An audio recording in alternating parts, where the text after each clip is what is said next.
e vos vivificou, estando vós mortos em vossos delitos e pecados. Efésios 2, verso 1. Certamente, meus queridos ouvintes, vocês esperam que eu chame a sua atenção para o glorioso acontecimento que tem sua memória celebrada neste dia pela Igreja Cristã. No entanto, isso não é a minha intenção, mas se o assunto que tenho no coração para meditar com vocês não é a ressurreição de Cristo, ao menos podemos dizer que lhe diz respeito em alguma medida. O assunto é este: a ressurreição espiritual do homem pecador e perdido pelo Espírito de Deus nesta vida. Foi aos cristãos de Éfeso, vocês sabem, que o apóstolo dirigiu as palavras do meu texto, mas elas se aplicam não com menos verdade a todos aqueles que, em uma época ou outra, ou em qualquer lugar desta terra habitável, foram eleitos em Jesus Cristo, comprados pelo seu sangue, justificados por sua graça. Sobre esses também é verdadeiro dizer que, mortos em seus delitos e pecados, foram vivificados pelo Espírito de Deus. Meus irmãos, que espetáculo solene é aquele de um cadáver! Ontem à noite, quando tentei me colocar por imaginação diante da realidade da morte, minha alma, eu confesso, recuou assustada. Eu fiquei como um desesperado. O quê? Disse para mim mesmo. É verdade que este corpo onde sinto o palpitar da vida será logo um festim para os vermes? Que fora e dentro dessas órbitas onde agora meus olhos estão, romperão imundas criaturas, progenitores da corrupção? Que estes membros, hoje cheios de vigor, estendidos em uma imobiliada fria, na abjeta fraqueza da morte, se tornarão um objeto de repulsa invencível, mesmo por aqueles que mais me amam, de sorte que eles gritarão como Abraão: tirem meu morto de diante de mim? Talvez, meus irmãos, vocês não consigam ainda perceber em todo o seu horror este quadro lúgubre. Diga, não parece estranho, não parece incrível que você que veio esta manhã ao lugar do culto seja um dia levado ao sepulcro? Que estes olhos que neste momento estão fixos em você serão velados por uma obscuridade eterna? Que estas línguas que há pouco faziam ouvir uma santa melodia, logo serão nada mais que um pouco de lama? Que você, meu querido ouvinte, que vejo nesse instante diante de mim, com todo o vigor da idade e com a saúde, será incapaz de mover um músculo, de articular um som, e se tornará uma massa inerte, filha da fossa e irmã da corrupção? Sem dúvida, ninguém ignora essas verdades sombrias, ninguém as pode revogar, mas não é verdade que, quando as aplicamos a nós mesmos, somos tentados a declará-las como uma impossibilidade? É que a morte exerce sobre o nosso invólucro terrestre danos tão assustadores que esta admirável organização, obra-prima do Criador, ela faz em pedaços. É com dificuldade que nossa inteligência terrificada pode acompanhá-la em sua obra de vandalismo. Entretanto, queridos amigos, esforcem-se para fazer uma ideia, a mais exata possível, do que é um cadáver. E quando conseguirem, digam para si: eu lhes peço, cada um em particular, que essa é a imagem empregada no meu texto para representar a condição da sua alma por natureza. Na verdade, o apóstolo não poderia fazer uso de uma metáfora mais justa, porque da mesma maneira que um cadáver é passivo, inerte, insensível, pronto a se decompor, assim é a alma humana se ela não for vivificada pela graça de Deus. Nós estamos mortos em nossos delitos e pecados. A morte habita em nós, e este germe de morte é suscetível a se desenvolver gradualmente, de tal sorte que, deixados a nós mesmos, poderemos nos tornar com o tempo objetos verdadeiramente hediondos. Isso por causa de nossos vícios e nossa corrupção moral, como o cadáver é hediondo por causa da sua corrupção material. Eis, meus irmãos, o que nos ensina a Escritura, no tocante ao estado moral do homem. Em todas as suas páginas, elas nos diz que desde a queda, o filho de Adão, por natureza, está morto, que estar perdido e degradado num senso espiritual é estar privado de vida. Ela nos ensina, além disso, que se ele obtém a vida, isso só pode ser graças a uma verdadeira ressurreição operada em sua alma pelo Espírito de Deus. E que esta ressurreição se deve não a algum mérito que o homem possa ter, mas unicamente ao bom prazer do Pai. a um ato totalmente gracioso de sua infinita misericórdia e soberania. Esta é, repito, a doutrina que extraímos de todas as partes da Bíblia. É uma doutrina clara, formulada com uma notável precisão nas palavras do meu texto, a qual desejo, meus queridos ouvintes, chamar sua atenção durante alguns instantes. Farei o possível para que minha exposição seja ao mesmo tempo interessante e clara. Na esperança de atingir este duplo objetivo, ilustrarei meu tema de uma maneira que, numa primeira abordagem, lhes parecerá sem dúvida um pouco estranha. Vocês se lembram que durante sua passagem pela terra, o Senhor Jesus fez 3 ressurreições? Não me consta que ele tenha feito outras. Em primeiro lugar, ressuscitou uma criança de 12 anos, a filha de Jairo, que, estendida sem vida sobre a sua cama, se levantou imediatamente após Jesus anunciar estas palavras: Talita cumi. Na segunda vez, Jesus ressuscitou o filho da viúva de Naim, que, deitado sobre o seu esquife, era transportado para a sua tumba e que acordou do seu sono de morte por essas palavras: Jovem, eu te ordeno, levanta-te. Enfim, a terceira e a mais memorável ressurreição operada por Jesus foi a de Lázaro, o qual não estava mais nem sobre seu leito, nem a caminho da tumba, mas a quem a corrupção já tinha feito sua presa, quando o Senhor, pelo poder da sua palavra, o chamou à vida, gritando em voz alta: Lázaro, sai para fora.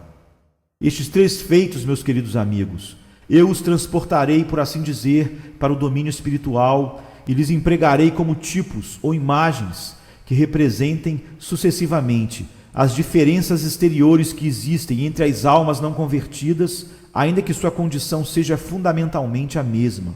Em segundo lugar, os diferentes meios de graça empregados para vivificar os pecadores, ainda que a vida proceda somente de um único agente. E, em último lugar, as diferentes manifestações desta vida, que, no entanto, em um senso absoluto, é una. Eu disse que existem certas diferenças exteriores entre as almas não convertidas, mas que sua condição é a mesma. Acrescento que aquela condição comum a todos é a morte. Aproximem-se, meus irmãos, pela imaginação da filha de Jairo. Vejam-na estendida sobre o seu leito. Não diria que a vida ainda está nela? Os lábios de sua mãe ainda roçam seu rosto. A mão de seu pai segura sua mão. E é difícil a esses pais se persuadirem que sua filha está morta. Mas nada é mais verdadeiro que sua morte, tão morta como jamais esteve. Vejam agora este jovem que levam para o sepulcro. Ele está completamente morto. Descreva-me sua expressão. Ele começa a se corromper. Já a cor pálida, precursora da degradação, toma o seu rosto. Entretanto, ainda que a morte seja menos aparente naquela menina que neste jovem, propriamente falando, ela não está menos morta que ele, porque na realidade, na morte, não há gradação. Mas eis um terceiro caso, onde a morte se revela com mais evidência ainda, é aquele de Lázaro. Lázaro, aquele cuja irmã Marta disse: Senhor, ele já cheira mal, porque já é de 4 dias. Entretanto, notem, meus irmãos, a filha de Jairo não estava menos morta que Lázaro. Havia diferença quanto à manifestação exterior da morte, mas não quanto à morte em si. Assim é com as almas, que ainda não foram vivificadas pela graça de Deus. Eu tenho, sem nenhuma dúvida, nesse instante, diante de mim, algumas pessoas privilegiadas, que o olho fica alegre em contemplar. De todas as maneiras, elas são uma beleza de se ver, belas por suas qualidades morais, como também por seu charme exterior. Parece mesmo que reúnem tudo o que é bom e desejável. E, no entanto, se elas não são regeneradas, notem bem isso, elas estão mortas, completamente mortas. Vejam a filha de Jairo. Não foi dito que ela não era mais que um cadáver? Uma mão macia e piedosa não tinha ainda fechado seus olhos. Em seu olhar ainda brilhava um último reflexo de luz. Parece uma flor de lis há pouco destacada da sua haste. Ela ainda não tinha perdido sua graça. O verme ainda não tinha começado a furar seu rosto. As cores da vida ainda não tinham fenecido em sua face. Ela parecia ainda pertencer ao mundo dos vivos. E mesmo vocês, amadas almas para quem falo, vocês possuem tudo o que o coração pode desejar, exceto a única coisa e a mais necessária. Se vocês tiverem o sopro divino, o amor do Salvador, não lhes falta absolutamente nada. Mas se vocês não estão unidos a Jesus por uma fé viva, é porque eu lhes digo com pesar, mas tenho que lhes dizer: vocês estão mortos. Vocês estão mortos, tão mortos quanto os últimos dos pecadores, ainda que a sua morte não seja tão aparente. Mas ao lado da filha de Jairo, há certamente também neste auditório pessoas que deram um passo a mais, diria eu, na morte espiritual. Há ainda neles, reconheço, algum resquício de bons sentimentos, mas eles começaram a ceder às suas inclinações mais. Eles não são mais aqueles intemperantes, sem pudor, blasfemadores sem freio. Sua conduta não é mais tão escandalosa para que os seus não possam tolerá-los. Como o jovem de Naim, a corrupção incubada em seu interior ainda não eclodiu abertamente. Mas que não abusem, ainda que eles não tenham descido ao último grau da depravação, ainda que o mundo não os expulse do seu seio, eles estão mortos. Eles estão mortos, tão mortos como os últimos dos pecadores. E não há também daqueles entre estes que me escutam, daqueles homens mais vis, verdadeiros Lázaros espirituais, entre os quais a morte revela seu mais odioso aspecto? Como os cadáveres em seu sepulcro, sua alma está em plena putrefação, seus hábitos são abomináveis, sua conduta inspira inteiramente o horror mais profundo. Eles foram colocados no index da sociedade que se respeita. A pedra, de alguma maneira, foi rolada sobre a sua tumba. Eles perderam totalmente o senso moral, a tal ponto que aqueles que os conhecem não querem sustentar nenhuma relação com eles e parecem gritar à sua maneira: tirem este morto diante de nós, porque não podemos suportar tal visão. E, entretanto, meus irmãos, eu insisto neste ponto: essas almas tão corrompidas, tão pervertidas, não estão na realidade mais mortas que as outras almas não regeneradas.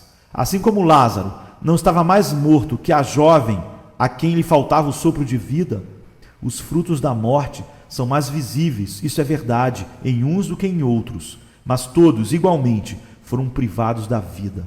Todos igualmente necessitam ser vivificados por Jesus Cristo.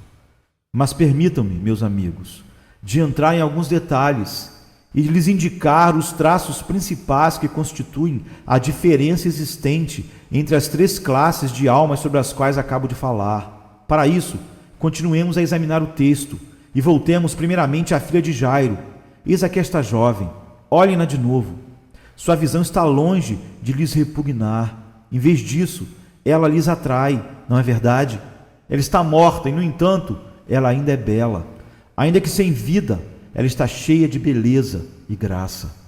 Que contraste com aquele jovem! Toda a beleza dos seus traços desapareceu. Já é possível supor que os vermes já estão fazendo a sua obra. Toda a sua glória se desvaneceu.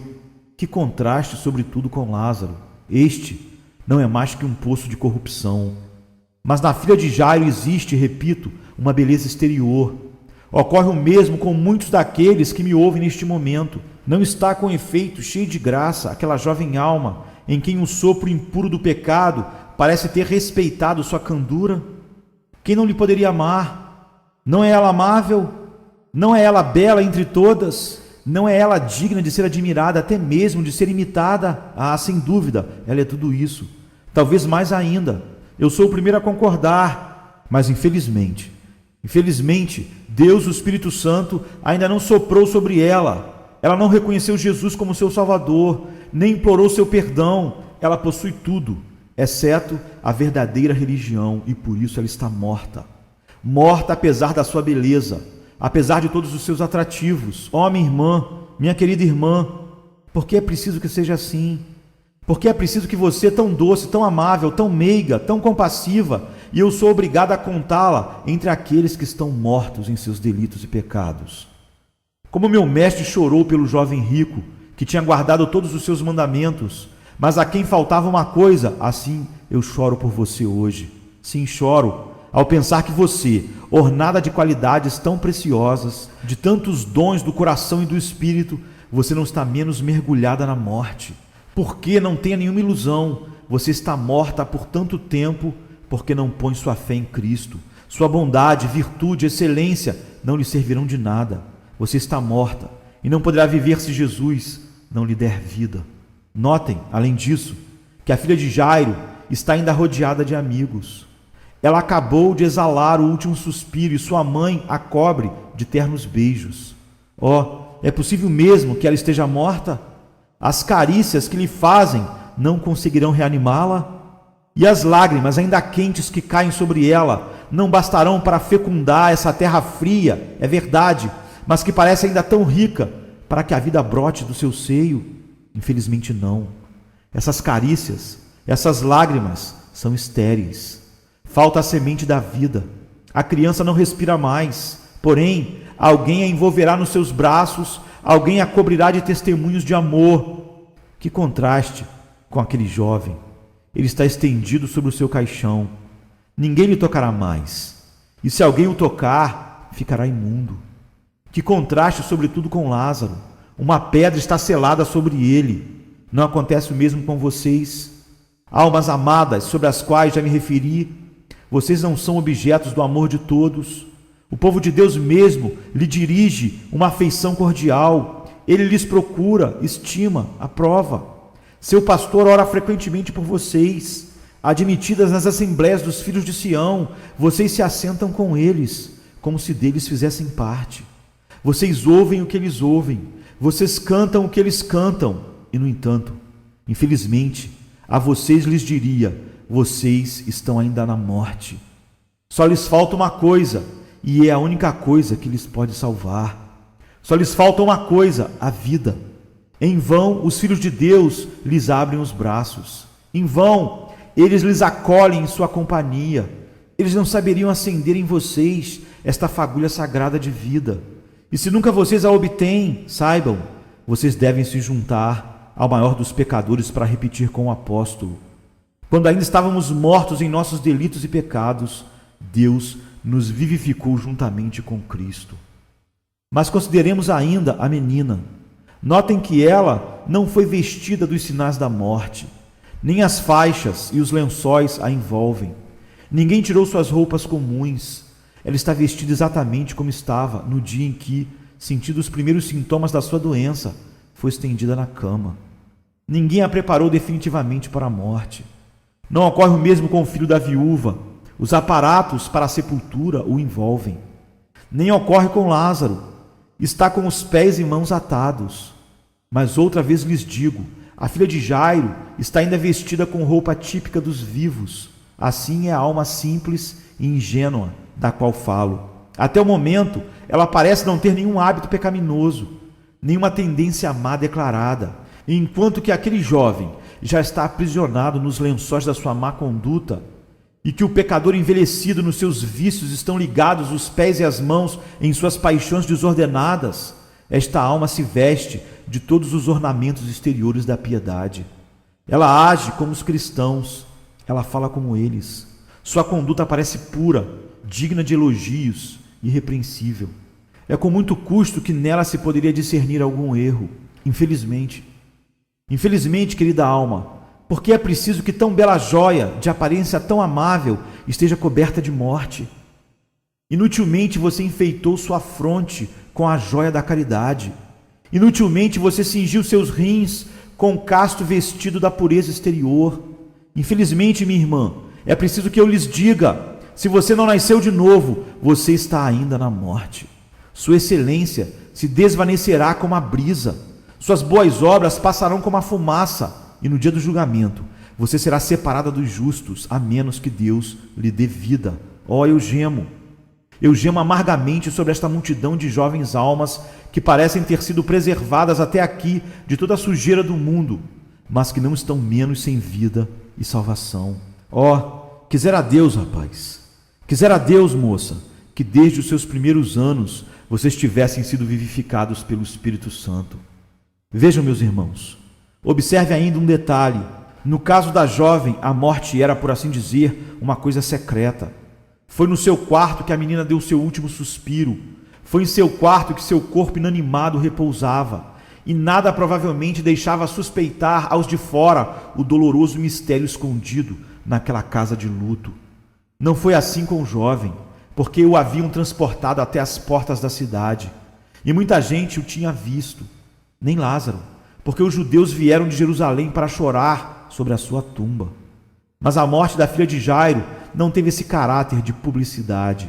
E o mesmo ocorre com as almas que tomei como tipo. Até o momento, o seu pecado se esconde na sombra.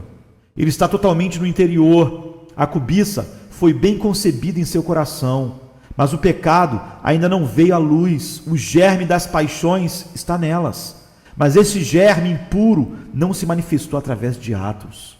O jovem ainda não levou aos lábios a taça inebriante, ainda que frequentemente uma voz sedutora lhe tenha oferecido sua doçura. A jovem não abandonou as sendas da virtude, ainda que quase sempre ela ouça as sugestões da vaidade. Em resumo, suas inclinações mais não ultrapassaram os limites do seu tribunal interior. Ninguém talvez suponha sua existência.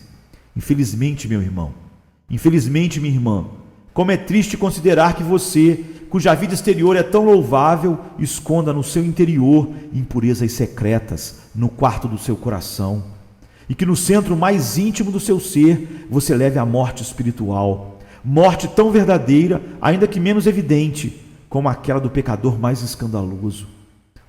Deus queira que você possa clamar ainda hoje, apesar de todas as nossas justiças, apesar de todas as nossas virtudes, estamos mortos, como os outros, em nossos delitos e pecados, mas Deus nos vivificou. Meus amigos, meus queridos amigos, sofram. Eu insisto ainda sobre este ponto.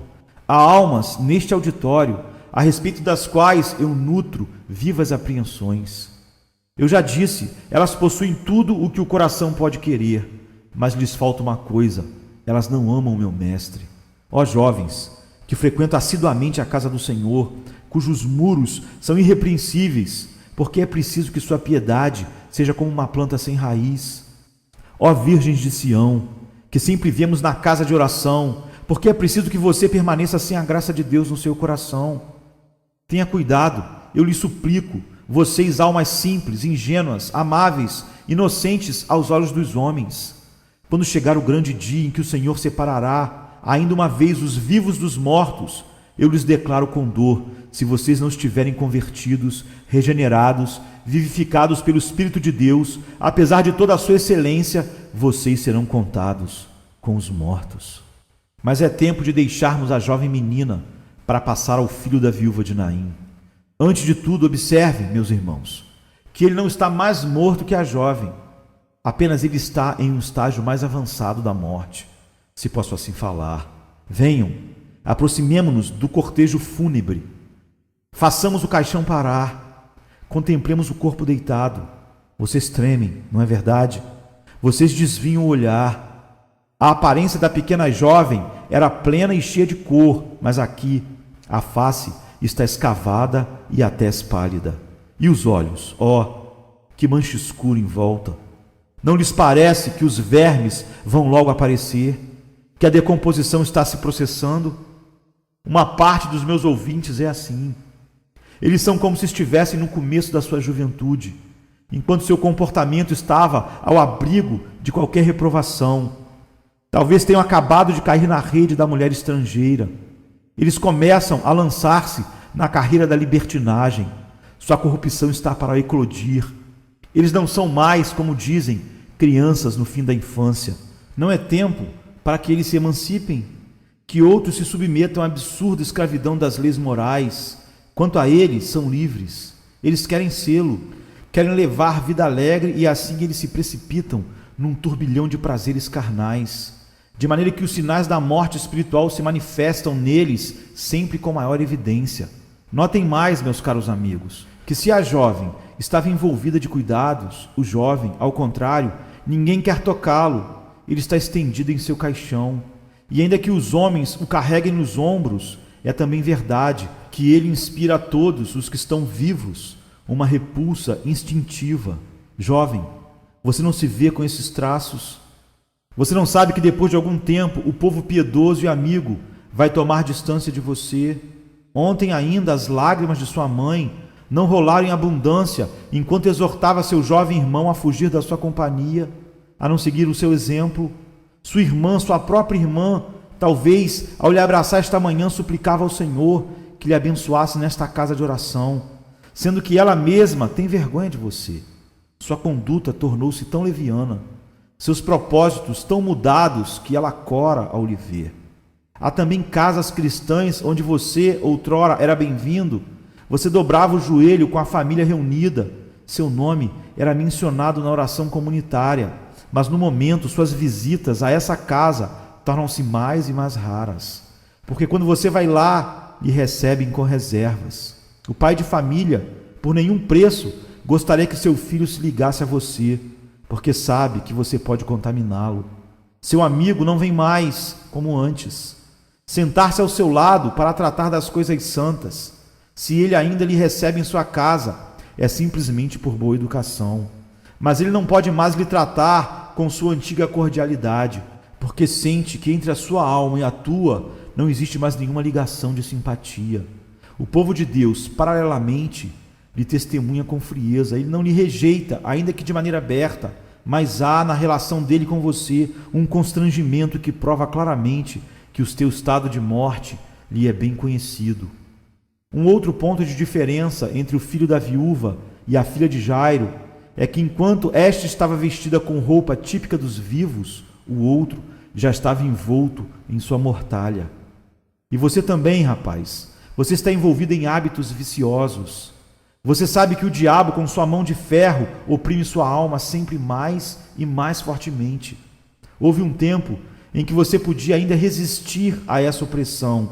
Você dizia que era mestre dos seus prazeres, mas agora o prazer é o seu mestre. Jovem, eu apelo à sua consciência. Seus caminhos não são caminhos de iniquidade. Você ousaria negá-lo? Sem dúvida, você ainda não chegou nos limites da imoralidade e da infâmia. Mas na verdade, eu lhe digo, meu irmão, você está morto. Você está morto. E se o Espírito de Deus não lhe vivificar, você será jogado no vale de Geena, para ser comido pelos vermes que não morrem jamais, mas devoram a alma durante a eternidade. Ah, jovem, eu choro por você, porque ainda que a pedra do sepulcro não esteja sobre você, a sua corrupção moral não esteja tão avançada que lhe faça um objeto de horror e espanto. Entretanto, você já deu vários passos na carreira do vício, e quem pode dizer até onde você vai parar? Tome cuidado, o pecado é um barranco escorregadio, e sobre este barranco, quem quer parar não consegue. Quando o verme do sepulcro começou sua devastação, podíamos com o dedo em riste lhe dizer: para! Não, ele prosseguiu sua obra de destruição até o fim. Ó jovem, Deus queira lhe vivificar, antes que você esteja tragado por essa consumação da morte que o inferno suspira em lhe ver atingido, e da qual o céu é o único que pode lhe fazer escapar. Uma última observação sobre o filho da viúva de Naim. O quarto da menina, como já dissemos, foi o único que testemunhou sua morte. Mas no caso deste jovem, ao contrário, a morte se mostrava a todos, porque Jesus encontrou o cortejo às portas da cidade. É assim que entre a primeira classe de almas que tentei descrever, o pecado é mais ou menos secreto. Mas em você, meu caro jovem, ele é patente, ele é manifesto. Você não teme pecar à luz do dia e aos olhos de Deus. Seu desregramento não é mistério para ninguém, mesmo porque você não está mais preocupado em salvar as aparências. Você diz: eu não sou um hipócrita. Você, em tom desafiador, diz: não tem nenhuma pretensão de ser santo. Não me envergonho de alguns desvios da juventude. Ah, jovem, enquanto você fala assim, quem sabe seu pai não grita em amargura na sua alma: quisera a Deus que eu estivesse morto antes de ver meu filho conduzir-se assim. Quisera a Deus que ele estivesse deitado na tumba antes de se engajar na carreira do vício. Quisera a Deus que o dia em que o contemplei pela primeira vez, quando meus olhos se alegraram pela visão do meu filho, ele tivesse sido subitamente tolhido pela morte. Oh sim, quisera a Deus que a sua alma infantil tivesse sido recolhida ao céu, e que não tivesse vivido para fazer descer dolorosamente ao sepulcro os meus cabelos brancos. Jovem, você sabe, seu mau comportamento confessado, seu mau comportamento exposto, por assim dizer, às portas da cidade, traz vergonha sobre a casa do seu pai, inunda de dor o coração da sua mãe. Eu lhe suplico, para. Senhor Jesus, toque o caixão neste instante. Pare a pobre alma que caminha pela via da perdição e lhe ordene: levanta-te. Então esta alma ressuscitada em novidade de vida poderá gritar conosco que por sua graça já gozamos da vida. Quando estávamos mortos em nossos delitos e pecados, Deus nos vivificou juntamente com Cristo por meio do seu Espírito.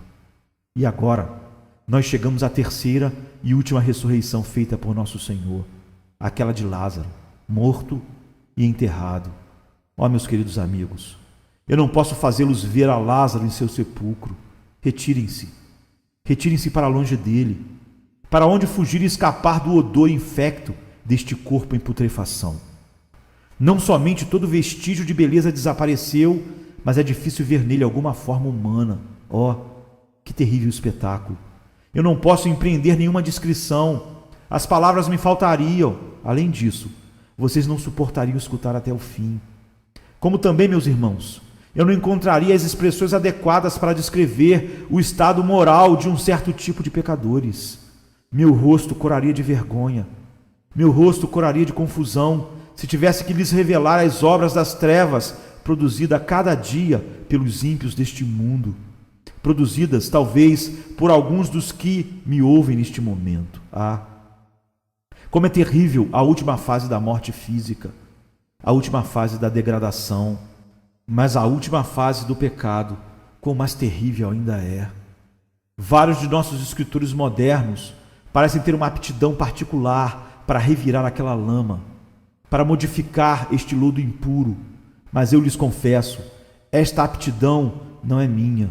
Também não vou lhes descrever, meus irmãos, as sujeiras e torpezas do pecador consumado. Eu farei silêncio sobre as abomináveis perversões, concupiscências degradantes, as ações ignóbeis e diabólicas nas quais se afundam aqueles em quem a morte espiritual produziu todos os seus efeitos nocivos e o pecado se manifestou com toda a sua terrível fealdade. Há neste auditório pessoas que pertencem a esta classe de pecadores? Pode ser que não seja um grupo numeroso, mas ouso afirmar, e não será inútil dizer que, como a filha de Jairo, eles não são procurados, não são objetos do carinho dos cristãos, ou como o jovem de Naim, acompanhado de longe até a sua última morada. Não, os honestos fogem quando eles se aproximam, tanto é o horror que eles lhes inspiram. Suas mulheres, quando eles entram em suas casas à noite, se escondem para evitar o seu contato. Eles são apontados, são objetos de reprovação de todos, como a prostituta, da qual nos desviamos o olhar quando a encontramos na rua, como o pervertido escandaloso, a quem nós nos apressamos em ceder passagem, de medo que ele nos toque ao passar. Estes infelizes estão enterrados no sepulcro dos seus vícios. Os estigmas da morte espiritual estão impressos em seus rostos. A opinião pública rolou a pedra sobre eles. Eles sabem que para o seu próximo eles se tornaram objeto de desprezo. Aqui mesmo, neste lugar de culto, eles se sentem incomodados, porque eles não ignoram que o seu vizinho soubesse o que eles são. Ele se afastaria aterrorizado. E notem bem um detalhe, meus irmãos. Enquanto que no caso do jovem, a morte era de domínio público, no caso de Lázaro, como no da filha de Jairo, ela está escondida, dentro de estreitos limites. Somente que no caso de Lázaro, não é mais no quarto fúnebre que ela se esconde, mas na noite da tumba. Imagem chocante do que há no mundo moral. De fato, quando um pecador está mergulhado no pecado apenas pela metade, ele peca abertamente. Mas quando mergulha o corpo inteiro, suas paixões tornam-se tão depravadas que ele é obrigado a praticá-las em segredo. Ele precisa então do silêncio e da escuridão do sepulcro. Suas concupiscências são de natureza tão detestável que ele só pode lhe saciar à meia-noite. Sua corrupção é tão revoltante que ela precisa ser envolvida pelos lençóis espessos das trevas. Talvez esse Lázaro espiritual esteja na condição mais abjeta. Talvez esconda sua vergonhosa existência em algum canto infecto de alguma rua escura. Mas talvez ele pertença ao que chamamos de nata superior da sociedade e habite em mansões suntuosas. Ah, meus irmãos, eu lhes darei brevemente, com base nas confissões que me vêm constantemente fazer as almas trabalhadas e arrependidas. Eu me envergonho pela humanidade. Até nas mais altas esferas da escala social se praticam as mais vergonhosas enormidades. Ah, meu rebanho e minha igreja, Infelizes criaturas cuja perda foi consumada pelos homens de grande nome, de bom preço, altamente colocados, influentes. O atrevimento em minha fala talvez lhe surpreenda, mas por que teria medo de falar o que os outros não têm medo de fazer? O embaixador de Deus deveria ser menos ousado em repreender do que os homens são para pecar. Sim, eu lhes declaro fortemente, em todos os ramos da sociedade, há almas que infectam as narinas do Todo-Poderoso. Almas cuja corrupção é mais terrível do que poderíamos declarar e dizer. Elas têm que enterrar suas desordens na tumba do mistério, sem o que elas seriam banidas da sociedade. Eu estava quase para dizer da existência, entretanto, ó admirável poder da graça de Deus, esta última classe de pecadores pode ser salva tanto quanto a primeira. Lázaro, já vitimado pela corrupção, pôde também confortavelmente sair da sua tumba como a jovem do seu leito. A criatura mais vil, mais depravada, pode, como qualquer outra, ressuscitar em novidade de vida e ser levada a gritar: quando estava morto em meus delitos e pecados, Deus me vivificou por Cristo. Eu espero, meus ouvintes queridos, que vocês tenham se agarrado bem firme à verdade sobre a qual me estendi tão longamente, a saber, que todos os homens, sem exceção, estão por natureza igualmente mortos, mas que a morte neles se manifesta em aspectos diferentes. Eu abordo agora um outro aspecto do meu assunto, a diversidade nos meios empregados para vivificar os pecadores, ainda que a vida proceda de um único e mesmo agente. Esta é a segunda verdade que nossa abordagem faz saltar de maneira surpreendente. De fato, a filha de Jairo, o jovem filho da viúva e Lázaro foram ressuscitados pela mesma pessoa, isto é, por Jesus. Mas a maneira como estas três ressurreições foram operadas apresenta notáveis diferenças. Quanto à menina, lemos no Evangelho que Jesus, tendo segurado em sua mão, lhe disse simplesmente: menina, levanta-te.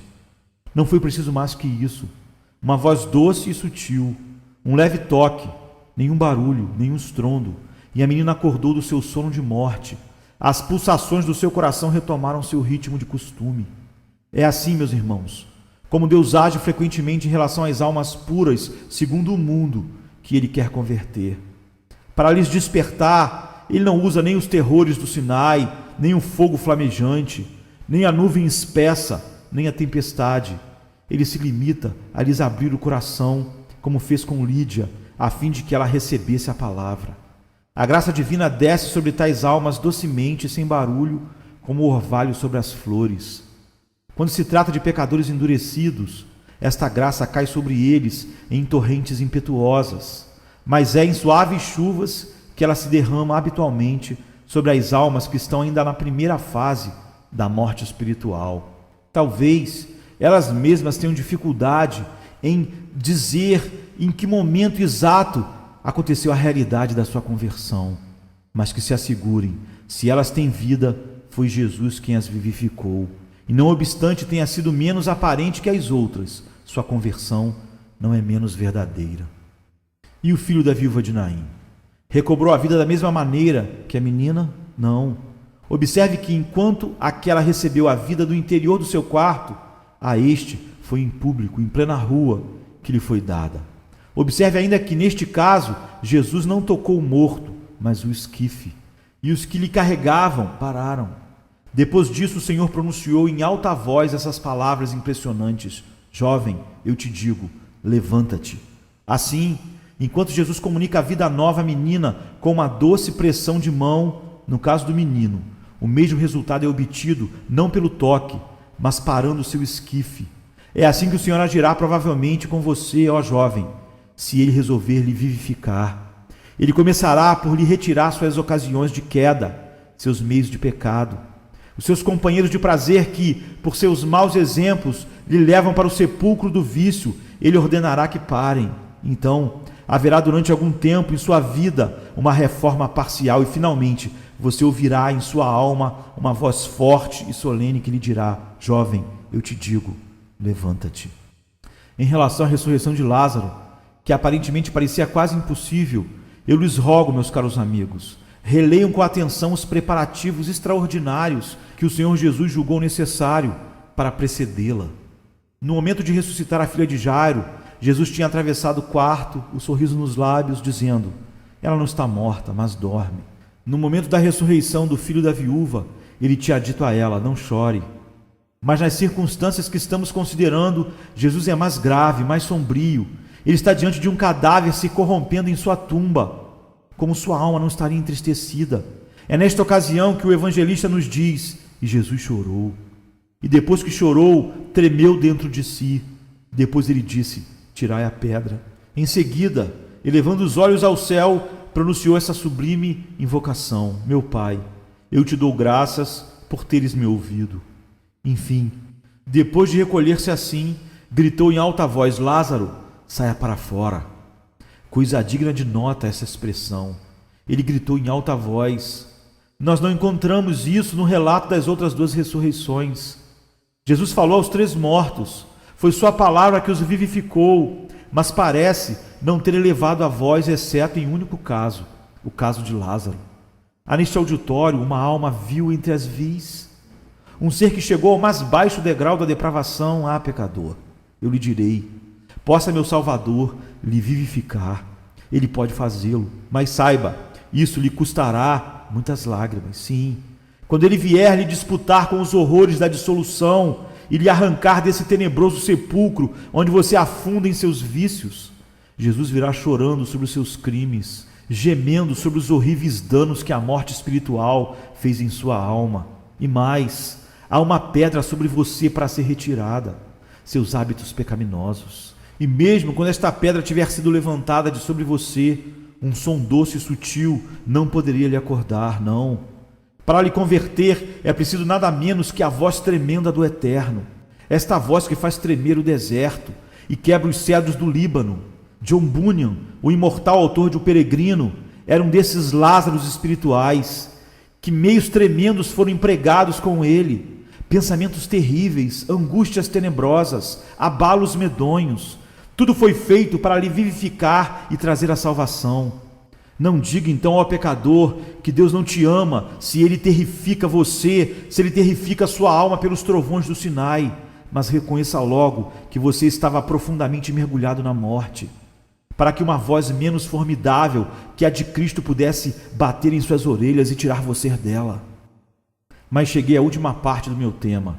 Ainda que a vida seja uma, ela se manifesta de maneira diferente. De fato, as necessidades, as experiências, as aspirações de todos os cristãos estão longe de ser as mesmas.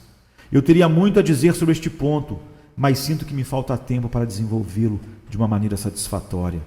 Depois de ressuscitar os 3 mortos sobre os quais nos ativemos, o que fez Jesus? Dá-lhe de comer. Esta foi sua primeira recomendação dada à mãe da jovem menina. Esse foi também o seu primeiro cuidado com o jovem rapaz: desatai-o e deixai-o ir. Esta foi sua primeira ordem com respeito a Lázaro. Parece-me que estas diferentes palavras nos revelam, respectivamente, não somente as necessidades dessas pessoas a quem Jesus acabava de dar a vida, mas também falam das 3 classes de almas a que temos nos referido. Quando uma alma se converteu antes de ter cedido às seduções do mundo, quando ela foi vivificada pela graça de Deus antes que o germe da morte que está em seu seio tenha se desenvolvido, a nova vida que recebeu se manifesta nela, sobretudo por um desejo de ser nutrida. De sorte que esta injunção de Jesus corresponde perfeitamente às suas necessidades: dá-lhe de comer. Sim, um alimento sadio, uma sólida instrução. Eis o que é preciso dar aos novos convertidos.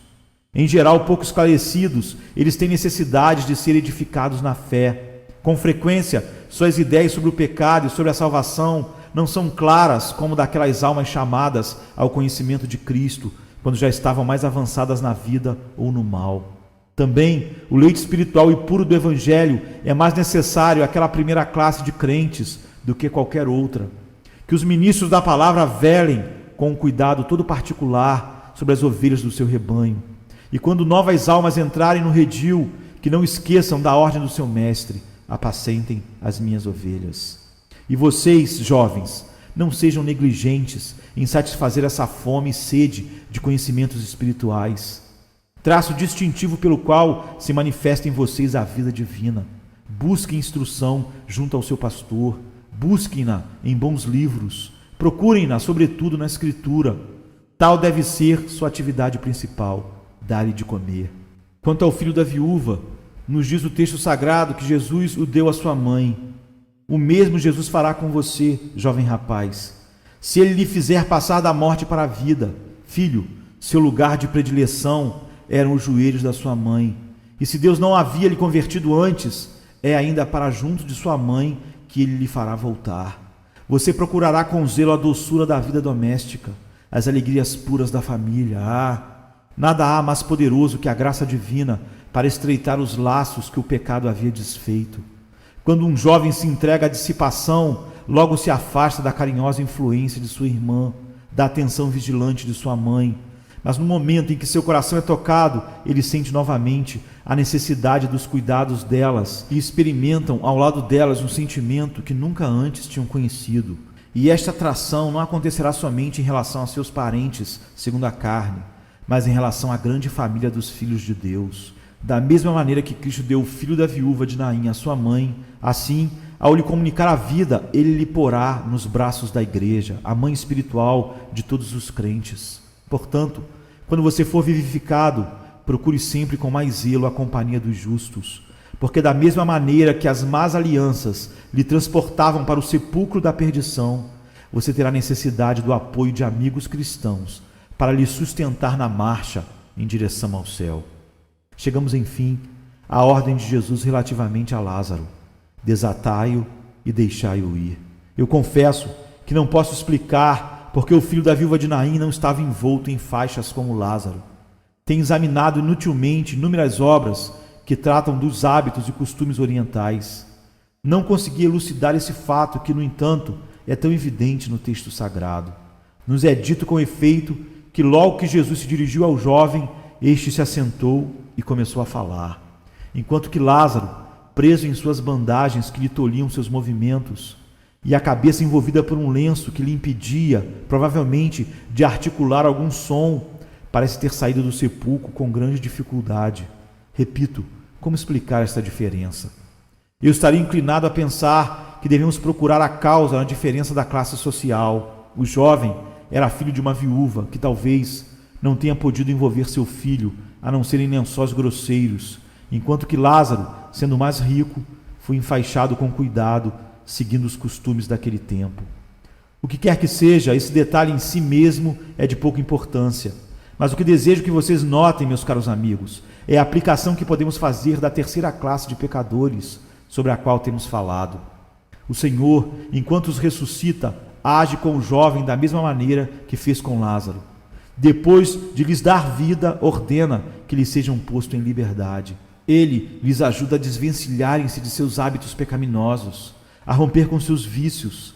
Também, ainda que a nova vida que receberam em seu princípio e em sua natureza seja exatamente a mesma que aquela que dinamiza todos os filhos de Deus, sem exceção, ela se manifesta mais frequentemente de uma maneira totalmente diferente.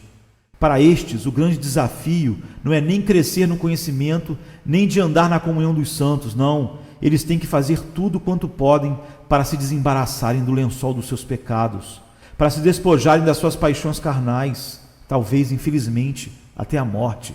Deverão rasgar peça após peça, farrapo após farrapo, as cadeias que garrotavam suas almas. Está preso em sua intemperança. Que esforços desesperados ele deverá fazer para dela se livrar, mas Deus estará operando nele. Aquele outro se debate contra os seus desejos impuros. Que lutas obstinadas terá de travar antes de poder vencê-los. Um terceiro combate contra o seu linguajar.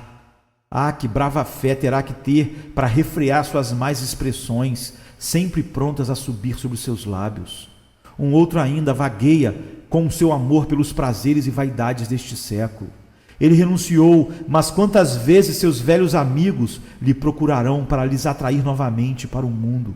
Para tais almas, a vida cristã não é outra coisa senão um penoso rasgar, um contínuo despojamento de velhos hábitos, de pecados enraizados, e às vezes essa ruptura só termina quando elas mesmas entram no repouso do seu Senhor.